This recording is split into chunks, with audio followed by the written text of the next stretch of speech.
পাথর হামলা মামলা বন্ধ করতে হবে, জুলাই হত্যাকাণ্ডের বিচার করতে হবে এবং সেগুলো করার জন্যই বাংলাদেশে এই সরকারের পদত্যাগ করতে হবে। এই মুক্ত বাংলাদেশের লড়াই আমাদের এগিয়ে নিতে ঐক্য বজায় রাখতে হবে, সংহতি বজায় রাখতে হবে।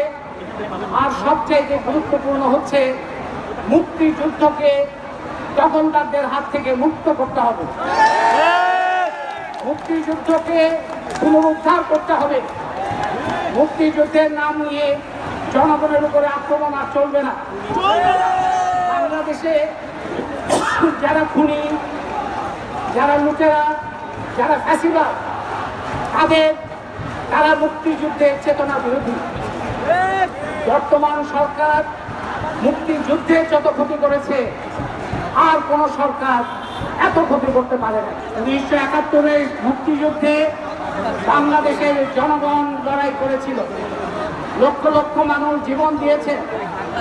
সেই মুক্তিযুদ্ধকে ঢাল হিসেবে ব্যবহার করে দেশের সম্পদ লুট হবে, দেশের মানুষের উপরে হত্যাকাণ্ড চলবে, জুলাই হত্যাকাণ্ডের মতো ভয়াবহ ঘটনা ঘটবে, সেটা আমরা কোনো মতে গ্রহণ করতে পারি না। মুক্তিযুদ্ধকে জনগণের হাতে নিয়ে এসে সেই মুক্তিযুদ্ধের প্রকৃত চেতনায়, যে চেতনার কথা বলে নিপীড়ন, দখল, লুণ্ঠন চালানো হচ্ছে, তাকে উচ্ছেদ করে মুক্তিযুদ্ধের প্রকৃত চেতনায় কিভাবে গণতান্ত্রিক রূপান্তর করা যায় বাংলাদেশে, সেই পথে আমাদের অগ্রসর হতে হবে। সরকারের কাছে আমাদের চাওয়া পাওয়ার কিছু নাই, তাদের বিচার করার বিষয় আছে।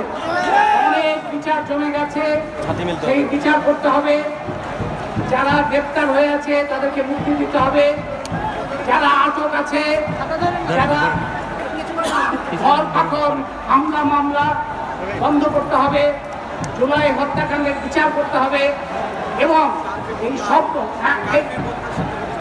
প্রত্যাহার এবং এই ধরনের সমস্ত ধরনের নিপীড়ন, নির্যাতন এগুলো বন্ধ করতে হবে।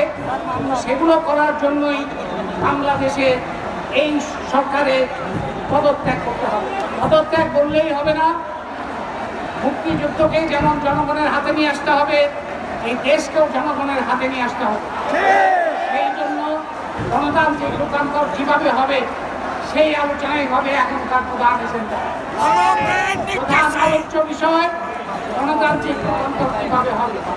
দেশে যারা আন্দোলন করছেন, শিক্ষার্থী, শিক্ষক, পেশাজীবী, শ্রমজীবী, শ্রমিক সংগঠন, নারী সংগঠন, সকলের সম্মিলিতভাবে এই রূপান্তরের পথে কাজ করতে হবে, অবদান রাখতে হবে।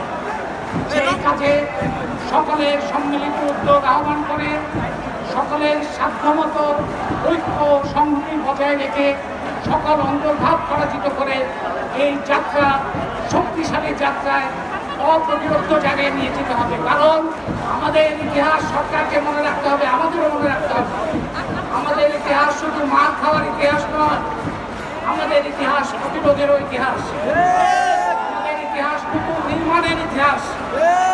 সেই ইতিহাস নির্মাণে আমরা সবাই সম্মিলিতভাবে ভূমিকা পালন করব, এই প্রত্যাশা রেখে যারা প্রাণ দিয়েছেন, যারা জখম হয়ে জুলুমের মধ্যে পড়ে আজকে বিভিন্ন জায়গায় চিকিৎসাধীন আছেন, তাদের প্রতি আমাদের দায়, তাদের প্রতি আমাদের ভালোবাসা, তাদের প্রতি আমরা আমাদের অঙ্গীকার এই বাংলাদেশকে অবশ্যই মুক্ত